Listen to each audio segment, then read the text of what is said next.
Zwile and siyamkholwa ukuthi angeke kusafana. Amen bazalwane. Amen. Okwethu ke ukusho bese yena eyenza. Let us open the book of Jeremiah chapter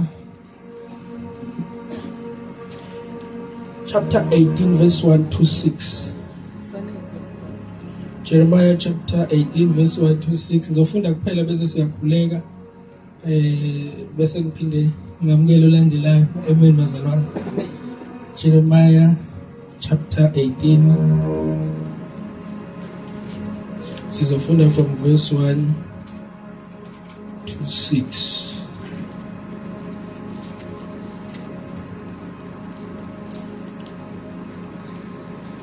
Angekavume unyawola milushele.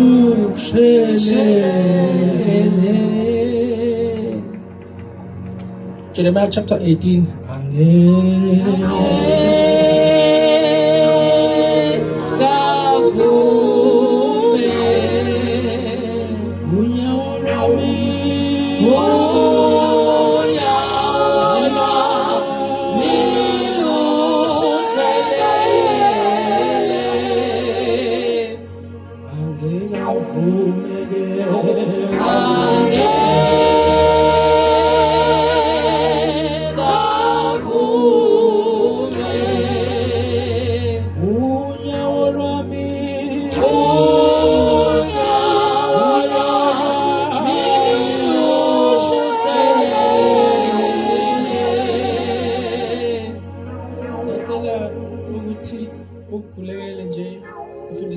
Before sifunde lelizwi. Amen.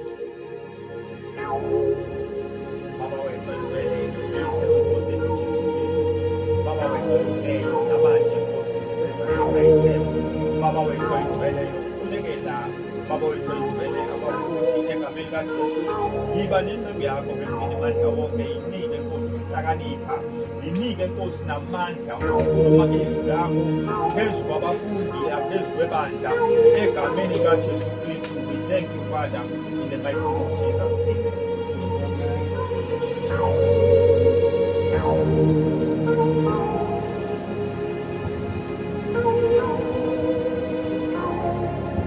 Jesus. Oh, wezulu kanye nomhlaba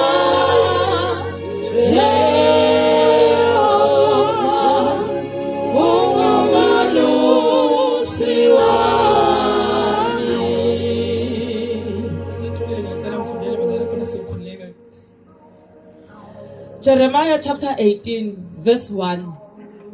Umbumbi izwi elafika kuJeremiya livela kuJehova lithi suka wehlele endlini yombumbi ngikuzwise khona amazwi ami ngehlela endlini yombumbi bheka wasebenza umsebenzi wakhe esondweni lokubumba kepha isitsha esenza ngebumba sonakala esandleni. Amen. Hallelujah bazalwane. Angama la kulungile. Bazalwane nizwile bangcwele. Amen. Asithi izandla masisenza bazalwane. Nawe ulele ngizoze eduze kwakho. Ngizobe ngazi ukuthi ngithunywe kuwe. Amen. Amen. So we are reading the book of Jeremiah bazalwane. Jeremiah is a prophet who was called at the age of 17 years. Amen bazalwane. Amen. So bazalwane kushuthi ke uma ucabanga le age ayikuyona uJeremiah uma ngabe sasikhona isikole angazi ukuthi ona 17 uwenza ugrade bani mhlawumbe ugrade 10 noma ugrade 9. Amen bazalwane ume delayed mhlawumbe ka grade 8. Amen bazalwane. So ke uJeremiah lithi iBhayibheli wabizwa bazalwane esesemncane. Amen. Lithi wabizwa eneminyaka ewu17 after kufe uIsaiah. Amen. uIsaiah bazalwane mayishona lithi iBhayibheli uNkulunkulu wacinga wabona ngeke ngizomthola ozoba umprofeti wayeseyenganeni. Amen bazalwane. Uma efika enganeni uzwakala uNkulunkulu ku chapter 1 ethi Jeremiah ngakwazi. Amen bazalwane. Leli gama lokuthi ngakwazi ngithe uma ngilisesha further ngathola ukuthi lisho ukuthi ngakukhetha. Angikwazanga nje kuphela Jeremiah ngakukhetha after sengikwazile. Utha ngithi kulabantu abasha abafundayo, you are so special, awufani nje nabo bonke abantu abasha abafundayo, kodwa wena ngoba wazana noNkulunkulu, you are so special, you were chosen. Lapho ufunda khona angikhathali ukuthi ufeyile kangakanani, but you are special. Angikhathali ukuthi ubona uhlule kangakanani, kodwa ukhethiwe. He knew you. Yazi bazana ukufunda komuntu othandazayo akufani nokufunda komuntu ongathandazi. Amen bazalwane. Uthi ke ngakwazi Jeremiah usesesiswini. Uthi ngakubumba ngakwenza waba umprofeti ezizweni zonke. Amen bazalwane. So bafowethu nginalento ethi uNkulunkulu into ayihlosile ngawe iyakufezeka noma ethi ukuthi kwenzakalani. Angiyazi report yakho ya last time ukuthi iminjani, angazothisha banikeza yipi report ngawe, kodwa uNkulunkulu ebusuku uthi Jeremiah ngakwazi. uNkulunkulu uyakwazi. Uma uthi khona umfundi eduze wakho umbambe umqinise, thana uNkulunkulu uyakwazi. uNkulunkulu uyakwazi. Uthi ngakwazi. So bazalwane ngithe uma ngifunda ngendaba kaJeremiah ngathola ukuthi uNkulunkulu mayimdala umuntu umdala enenhloso yakhe ngumuntu. So uNkulunkulu uneplan engaphekwe isikole ngomuntu. Hallelujah. Anibazalwane sifundile nje but asikaze sicabanga ukuthi singake sime sikhulume endaweni kaNkulunkulu. Hallelujah. Bazalwane abangakangijwayeli nasebengijwayele bazokutshela yazi abanye they used to say ukuthi mangihleli nabo uthi sithule endlini bese bethi cha uyathula wena. Uyathula ngoba sithule sonke nje. Ibonakala kanjani ukuthi mina ngiyathula ngedwa. Amen bazalwane. Ngiyakhumbula bishop uma ngiqala bazalwane ukushumayela bazosho babekhona. Amen bazalwane. Uma ngiqala ukushumayela bazalwane la iTrinity cela ungephela amanzi sanele. Uma ngiqala ukushumayela la iTrinity bazalwane angishumayela ngencwadi kaJohane. Amen bazalwane. La khona uNkulunkulu ekhuluma ethi njengalokhu uMose waphakamisa. Amen bazalwane. Njengoba waphakamisa inyoka ehlane. Amen bazalwane. Athi ke kanjalo nendodana yomuntu ifanele umphakamisa. That was my first preaching bazalwane la iTrinity. Ababekhona basazokhumbula ukuthi I'm sure mangiyaphambili babengazi ukuthi uzothini ngoba sikaze simuzwe ethi. Amen bazalwane. Amen. Ngiyazi bazalwane ukuthi abanye ngeke berelate ngoba bayibonanga lento. Amen. Amen. Kodwa bayibona bayasho manje ngekhanda ukuthi oh Nkosi yenza ikhathi. Bakithi. Kodwa uNkulunkulu bazalwane uma ekhuluma noJeremiah ethi Jeremiah ngakwazi ungakabi ngisho yihlule.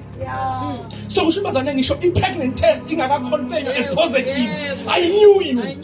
I-ultrasound ingakavezi ukuthi khona khona la. I knew you.